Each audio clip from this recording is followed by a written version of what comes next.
சிறகடிக்க ஆசை சரியில்லை. அடுத்து வர எபிசோடில் நம்ம முத்துவும் மீனாவும் இருந்துட்டு அந்த இன்கம்ட் ஆஃபீஸரை கூட்டிகிட்டு நேராக அந்த ஃபைனான்ஷியல் இருக்கிற ஆஃபீஸ்க்கு போகிறாங்க. அவங்கள பார்த்த உடனே சாரு மீட்டிங்கில் இருக்காங்க, கொஞ்சம் நேரம் வெயிட் பண்ணுங்கள் அப்படின்ற மாதிரி சொல்கிறாங்க. நாங்கள் முன்ன தனியாக இருந்தபோது நீ இப்படி தான் எங்களை அலக்கழிச்சு விட்ட, ஆனால் நாங்கள் இப்போ ஆஃபீஸரோடு வந்திருக்கோம், ஒழுங்கு மரியாதையோ ஓனரை வர சொல்லு அப்படின்ற மாதிரி சொல்லிடுறாங்க. அதுக்கடுத்ததாக அவரும் பதறி அடிச்சுக்கிட்டு ஓடி வராரு. உள்ளே வாங்க சார் அப்படின்ற மாதிரி சொல்கிறாங்க.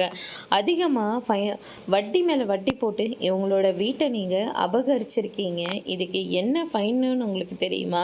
எல்லாத்தையும் சர்ச் பண்ணுங்கன்னா உங்ககிட்ட ஒத்த ரூபா கூட நிற்காது அப்படின்ற மாதிரி சொல்கிறாங்க.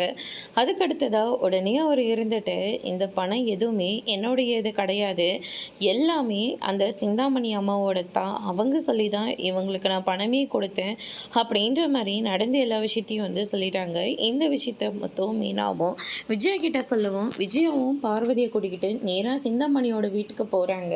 ஃபைனான்சியர் கிட்ட பணத்தை வாங்கி கொடுக்குறேன்னு சொல்லிட்டு அதிகமாக வட்டியை வாங்கிட்டு நீ தானே எங்கள் வீட்டு பத்திரத்தை வாங்கி வச்சுக்கிட்டு இருக்க, ஆனால் இவ்வளோ பணத்தை சம்பாதிச்சு வச்சுட்டு இருக்கையே யாருக்காக இதெல்லாம் பண்ணிக்கிட்டு இருக்க? உன் பொண்ணுக்காக தானே, அந்த ஒரு பொண்ணுக்காக தானே, அவள் யாரும் இல்லாத ஒரு பையனோட ஓடி தான் போக போகிறா அப்படின்ற மாதிரி சொல்கிறாங்க. இதை கேட்ட உடனே அந்த சிந்தாமணி பயங்கரமாக ஷாக் ஆகுறாங்க. அதோட இன்னைக்கான ப்ரோமோ முடிச்சிருக்காங்க.